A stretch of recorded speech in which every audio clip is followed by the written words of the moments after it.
ഇന്നൊരു കഥയിൽ നിന്ന് തുടങ്ങാം. ഒരു ചെറിയ ഗ്രാമം. കുട്ടികളൊക്കെ സ്കൂൾ അടച്ചപ്പോൾ പതിവ് പോലെ വൈകുന്നേരം ഗ്രൗണ്ടിൽ കളിക്കാനായി ഇറങ്ങി. ഒരു ഓട്ട മത്സരം നടത്താം എന്നെല്ലാവരും കൂടി അങ്ങ് പദ്ധതിയിട്ടു.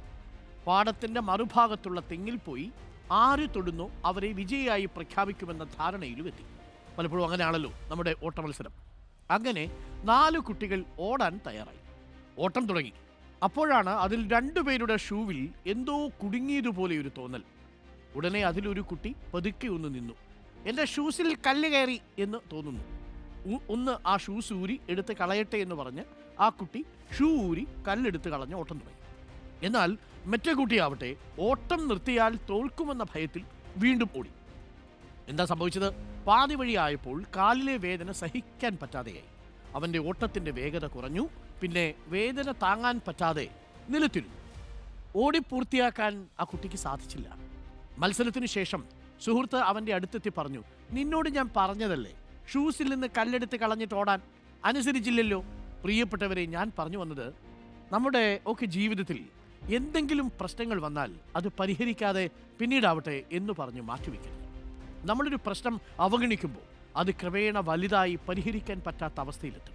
വലിയ ദോഷങ്ങൾ സംഭവിക്കും. ആ കല്ല് നീക്കം ചെയ്യാൻ ശരിക്കും ഒരു സെക്കൻഡ് പോലും എടുക്കില്ലായിരുന്നു. എന്നാൽ ആ ഒരു സെക്കൻഡ് ലാഭിക്കാനും ഓടി ജയിക്കാനും പിന്നീട് കടുത്ത വേദനയും തോൽവിയും ഒക്കെ സഹിക്കേണ്ടി വന്നു എന്നതാണ് സാരം. പ്രശ്നം ചെറുതായിരിക്കുമ്പോൾ അത് കൈകാര്യം ചെയ്യണം. വൈകിയാൽ അത് ക്രമേണ വലുതാകും, കൂടുതൽ ദോഷം വരുത്തുകയും ചെയ്യും.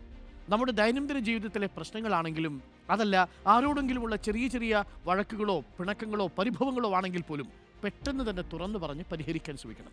വെറുതെ മനസ്സിൽ വെച്ച് ചിന്തിച്ചു കൂട്ടി അത് പരിഹരിക്കാൻ പറ്റാത്ത രീതിയിൽ എത്തിക്കരുത്. പ്രശ്നങ്ങളിൽ നിന്ന് ഒളിച്ചോടിയാൽ പരിഹാരത്തിലേക്കുള്ള ദൂരം കൂടും. പ്രശ്നങ്ങൾ ഒക്കെ മുളയിലേ അങ്ങ് നുള്ളിക്കളഞ്ഞേക്കണം. പ്രിയപ്പെട്ട പ്രേക്ഷകരെ, നിങ്ങൾ എപ്പോഴും ഒരു കാര്യം മനസ്സിൽ കൊണ്ട് ആലോചിക്കണം. നിങ്ങളൊരു കാര്യം മനസ്സിൽ ഇങ്ങനെ ഇട്ട് അത് വൈകിപ്പിക്കുകയാണെങ്കിൽ മനസ്സ് തന്നെ കഥകൾ ഉണ്ടാക്കും. പിന്നീട് നിങ്ങൾക്കൊരിക്കലും പുറത്തു കടക്കാനാവാത്ത വിധം മനസ്സ് നിങ്ങളെ ആ കഥയിൽ കുരുക്കും. മനസ്സിൽ ആ കഥകൾ നിങ്ങൾക്കെതിരെ എപ്പോഴും പ്രവർത്തിച്ചു കൊണ്ടേയിരിക്കും. അതുകൊണ്ട് വൈകിപ്പിക്കാതെ ആരോടെങ്കിലും പിണക്കമോ പരിഭവമോ എന്തെങ്കിലും പ്രശ്നങ്ങളോ ഒക്കെ ഉണ്ടെങ്കിൽ അതിപ്പോൾ തന്നെ നിങ്ങൾ പറഞ്ഞു തീർത്തേക്കുന്നേ. ഒരു ചായക്കപ്പിൽ തീരാത്ത, ഒരു കാപ്പിക്കപ്പിൽ തീരാത്ത എന്ത് പരിഭവമാണ്.